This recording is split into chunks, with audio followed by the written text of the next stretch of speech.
It's a beautiful morning down on the plot today. We've had quite a lot of rain lately. I think the IBC tank's put on about 200 litres off of the greenhouse. But today I'm actually going to be looking at the garlic, because normally we don't harvest the garlic until late June, but this year it all seems to be ready to harvest now. So let's get the covers off and have a look. So we're going to have a quick look at some of these and see how they're doing.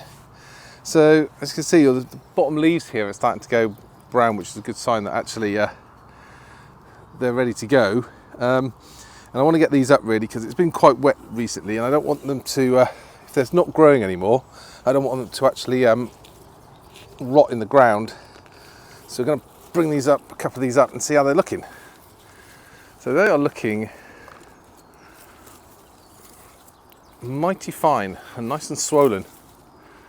As you can see on this one here, this is a hardneck variety. It's actually produced this scape part of the actual plant, which is the start of its flower part. Now we'll be cutting those off because you can use those. They're nice. They give you a nice, very mild, garlicky sort of taste. So on the hardneck varieties that we've got in here, where we've got these scapes, we'll be taking these off and we'll be using those, and we'll be getting the rest of the garlic in the actual drying rack and put them in the polytunnel for now, just to finish drying off. So let's get on and get these out. Now I'm just using normally I'll just pull these up, but I'm just, because it's been so wet, I'm just getting a fork underneath them just to ease them out a little bit. As I say, the most thing that we want to do is I want to get these up, because it's been quite wet recently, and it's going to be quite wet again this week. And as I say, these are all dying back now, and all the leaves are starting to yellow. And the worst thing I want to do is for them to actually sit in damp soil for a long time after they're ready to come up and actually rot off. But as I say, they're all looking nicely swollen up. So let's get on and get those harvested out.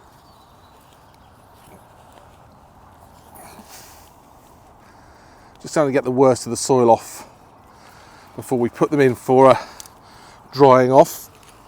So these were a variety of different, we didn't actually have one particular variety here. We've got like various different varieties here. We predominantly used leftover garlic from last season. So the garlic that we harvested last year, we grabbed a couple of, kept back a few bulbs of that to actually, there we go. So we've got a variety. We've got some of the white ones here and some of the purple ones here. And as I say, some of these are soft neck ones, some of these are hard neck ones. It's only the hard neck ones that will actually produce these scapes on them. And as I say, we're cutting those off because they provide a lovely little mild garlicky sort of taste that you can actually use in salads, or you can use in pestos and various other different bits and pieces. So we'll be getting those out and using those. Right, we've got this bed and that bed to do, so I'm going to crack on and see how many we've actually got. And there we have our garlic harvest. So plenty of good garlic there. I could see that they were ready to come up, so some of the larger bulbs were already starting to split, so they should all be good. We'll get them all dried off on the drying rack, and then string those up into some garlic chains. But there are plenty of garlic there. I don't know how many we've got there. We've probably got about 50 bulbs of garlic there. So all good. First harvest of the day.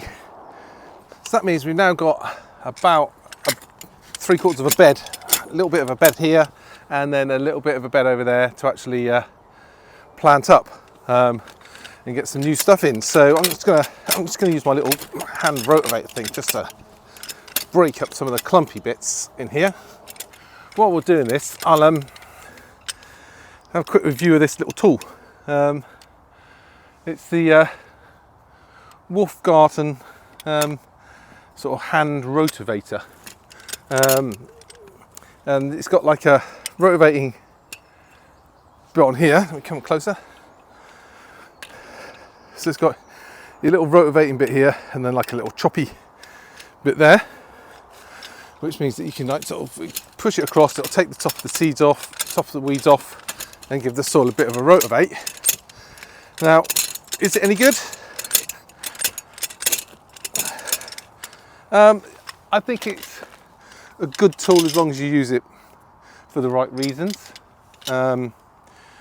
It's not, if you've got really compacted soil, this isn't going to do a lot to it. But in this instance, where we've got soil that's reasonably crumbly anyway, but what's actually happened where it's had stuff growing in it, it's just compacted down a little bit.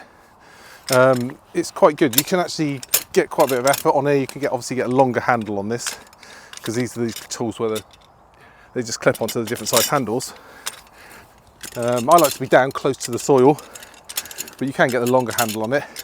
And as you can see, where you've got reasonable soil, you can just use that to actually chop through any large chunky bits under the surface, and the top rotivate of it goes through. So I quite like it, but as I say, it's only going to work on reasonably good soil. If you've got really hard clayey soil, it's not going to touch it. But for the purpose of actually just freshening up a bed, when you want to put something more in it, seems to work fine. So having freshened up these soil on these two beds, we're going to plant some stuff in there, and I'm going to plant some carrots in here. But I'm going to actually borrow a tip that was given to me in one of the comments on one of my previous videos from one of my viewers. I think it was Rhonda Farmer, where we're actually going to put some carrots in here, but we're going to mix them up with some other crops. So we're actually going to get 3 crops in one row. So let me show you how we're going to do that. So here I've got a little tray of just horticultural sand, and we're going to, so that's what we're going to use as a base for our crops. So we're going to start off with our carrots. Now these are Autumn King carrots.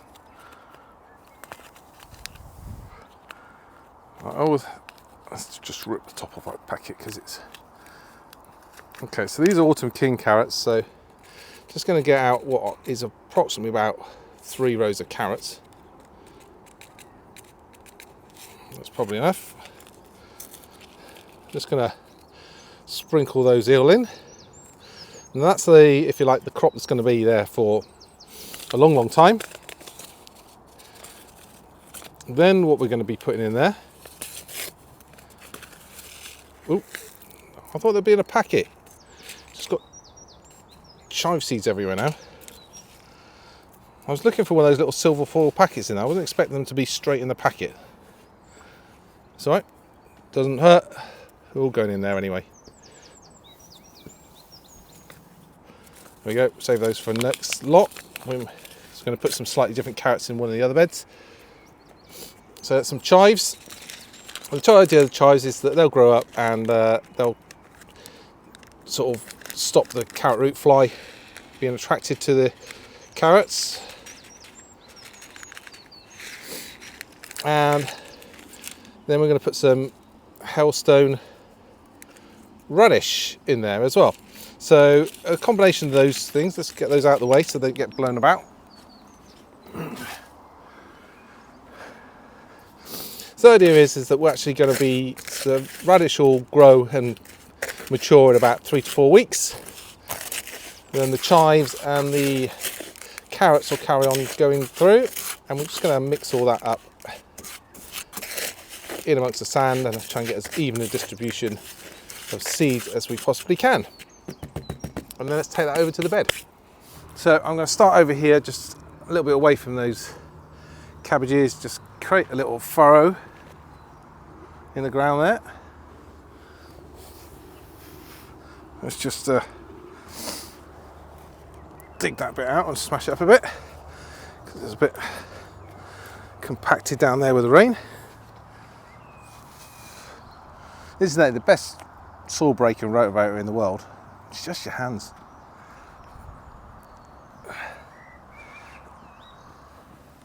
So, put one row there.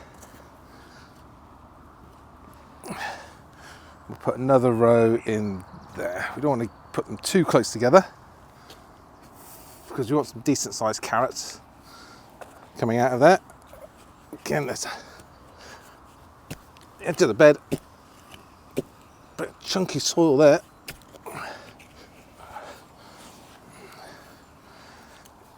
Bit clay, but that'll be fine. Just make sure that we want the soil to be as loose as possible for the carrots. Otherwise, we'll end up with lots of forked carrots. I can see it should be nice in there because I can see tons of ants crawling around down there. Why have you not aerated the soil like you do everywhere else? Okay, so there we go. Couple of runs there. The advantage also is that once we've got the rather than marking out with string, once we've got the radish coming up, we'll know exactly where the lines are as well. So just going to get a little bit of this carrot and radish and chive mix and just sprinkle it along each one of the runs. And hopefully that will mean that actually, rather than me doing my usual trick of sowing about 10,000 carrots per inch, that they're nicely distributed along the line and not too densely packed. So there we go. Let's just cover that over.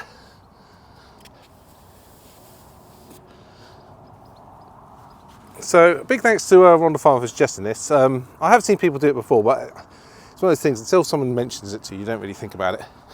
So there we go. Chives, radish, carrots. So we'll get on, do the other side. So again, we've got the onions here. We go a bit closer to these onions because these will be coming out in a week or so's time. I do need to find a good onion soup recipe because the onions are getting to the point where they're ready to come up, and I still have a load of onions in storage from last year, so I need to use up those onions. At the worst case scenario is I'll just chop them up and put them in the freezer.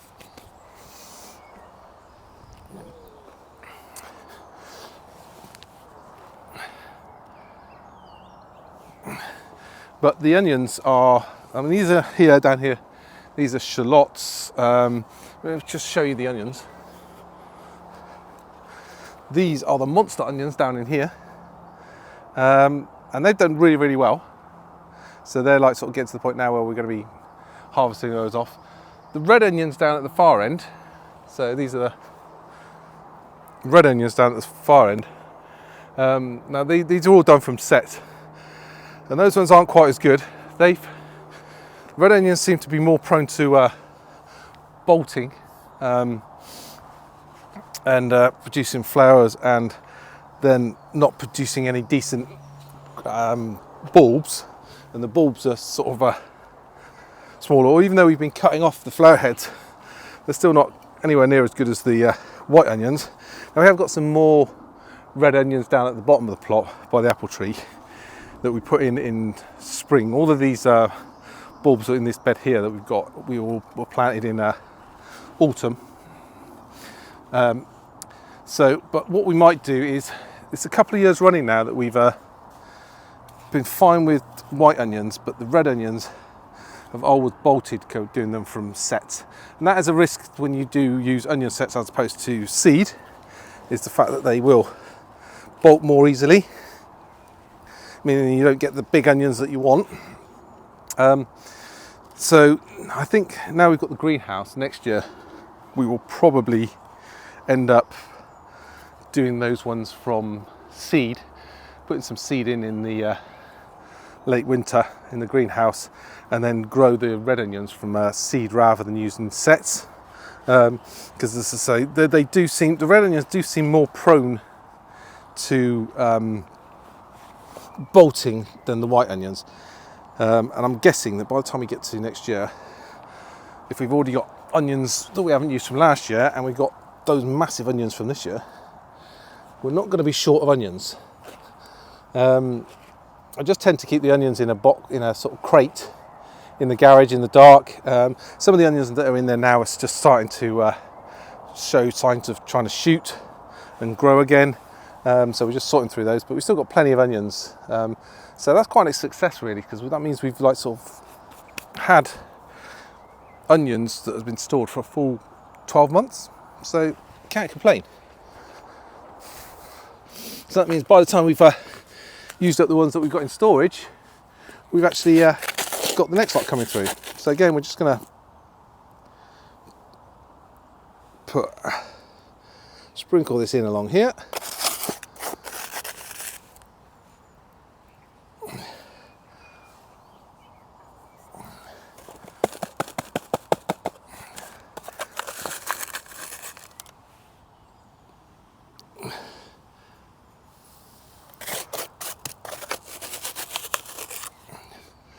There we go, just enough seed, and then hopefully that will mean that we haven't oversown.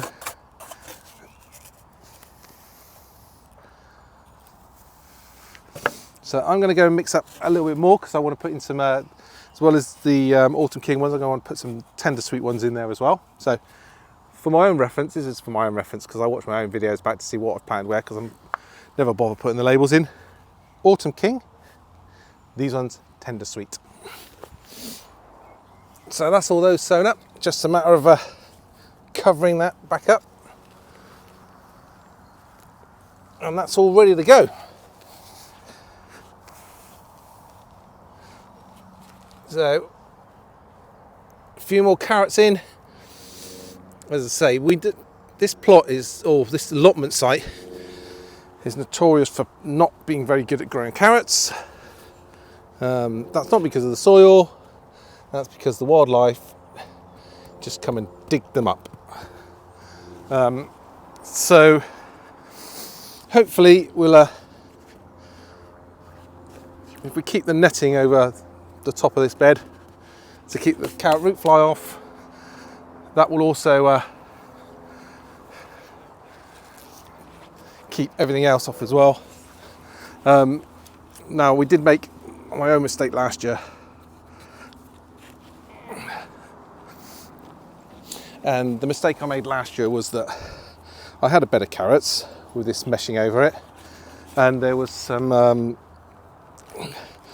flying ants got in there, and the flying ants, so I took the cover off overnight just to get the flying ants, let the flying ants escape, and then I came back the next day, and not only had the flying ants gone, but so had the carrots. So one single day when the covers weren't on, and whatever it is, various people say, oh, it's the squirrels, oh no, it's the badgers, whatever it is, they come along and they completely dig over the bed. It's like they've rotivated the bed. So hopefully this year we've got some in the brassica cage, and we'll keep the covers on these, so hopefully that'll keep them off, and the combination of the chives in there as well will mask the smell of the carrots, and they'll survive. So we'll wait and see.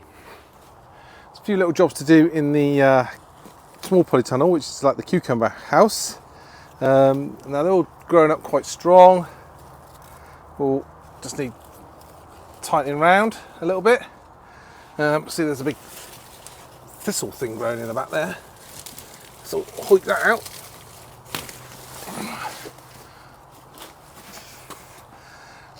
So one of the things that we've got to do, and a snail in there as well, is growing up, and this is starting to produce cucumbers, and then we're going to snap that one off.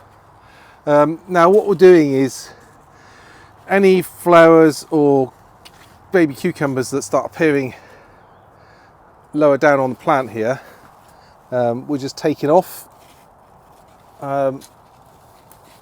The reason for that is that I want these plants to get, so this one here, this cucumber that's up here, and potentially this one here, are going to be the first 2 that we're going to actually let grow. I don't want cucumbers down at this level. It's going to put all the energy into growing those small cucumbers. Then we're going to be grow and be down on the soil where they're getting wet and damp and all bendy, and I want nice straight sort of cucumbers. So anything above this sort of height we'll let grow into a cucumber. Anything below that height we're going to snap off, so let the plant get some energy into the rest of the actual growth going up. And also what we'll do is, and here, get me scissors out,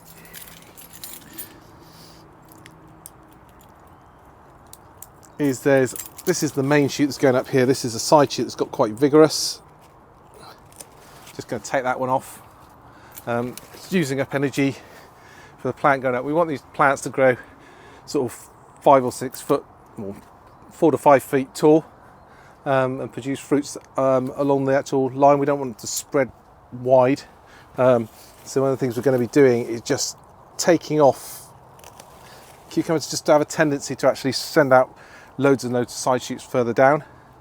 And I don't mind that happening when it gets further up, but I don't want to crowd out the bottom of the plant. It also means there's no ventilation going through the plant. So we're just going to go through and take off all the flowers and cucumbers from about 1.5 to 2 feet of the plants. One of the things I've noticed at this time of year as well is not so much on my plants, but this is a rhubarb flower, absolutely covered. See here, absolutely covered in black fly. Seems to be a lot of it about. Doesn't seem to be on some of my plants, but some of the other plants, like the flowers for the rhubarb and also that mystery plant that's up in the flower bed, seems to be covered.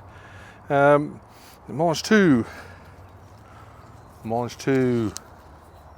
Look at that. Beautiful.